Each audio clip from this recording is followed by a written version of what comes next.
Music's been following me around most of my life. Dave Eck is a music man. One of these records has got Mick Jagger on it. He has an ear for that nostalgic sound.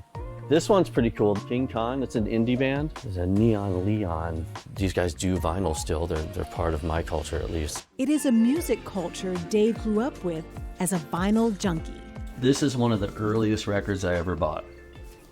The Cure, Boys Don't Cry. It is such a great record. I used to spend like $100 a week at B-Side Records down on State Street. I just started using a lot of that money to fuel my addiction. I've bought so much stuff. Collecting vinyl and a love of music led to a career in the record industry. I've done mixing, mastering, vinyl pre-production, a lot of restoration. I've had the privilege to cut and vinyl master artists as big as Maroon 5 and the Jackson 5. Yeah, I was really happy with how that came out. I didn't keep everything. I kept the essentials. Tom Tom Club.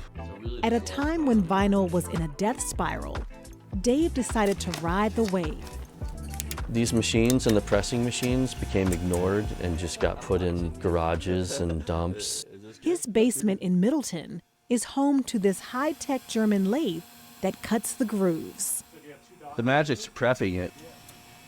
We can clean up every little, imperfection. I find it a challenge to create that perfectly juicy pre-master that is very vinyl friendly. It's fun to cut it and play it back because it always sounds better after you play it back on vinyl. And I enjoy that part of it. As a sound engineer, he has fine-tuned and remastered tens of thousands of classic hits. Dave recreated the soundtrack of his life. I grew up with Depeche Mode. A lot of stuff I grew up with. The Dead Milkmen, of course the Jacksons, the Buzzcocks. I've really enjoyed the challenge of creating what I used to listen to when I was a kid. Dave saw the resurgence of vinyl records coming and took a gamble, opening Waxy Poodle in Cross Plains.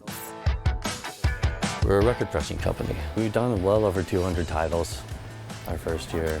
The first Wisconsin record pressing company to open in nearly 100 years. We have to load it with PVC. We have to load it with center labels. A side goes on top, B side goes on bottom. With the demand for vinyl records surging, this machine is always spinning. This thing just shoots records out.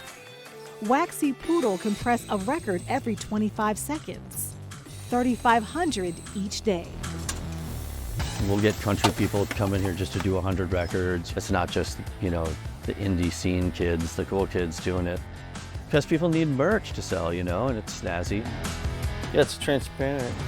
There's something about that product at the end, the record and the art and everything. Mass-producing albums is an art and a science in an industry where vinyl has now eclipsed CD sales. I think people are just realizing it's better and, they made a mistake. It's kind of what happened. I hate to say it, but I've been here watching. We've been riding, the roller coaster of the vinyl boom ever since. Dave helped vinyl make a comeback, and now there's no turning back. It's here to stay. Yeah, I got really lucky. And it just kind of snowballed from there.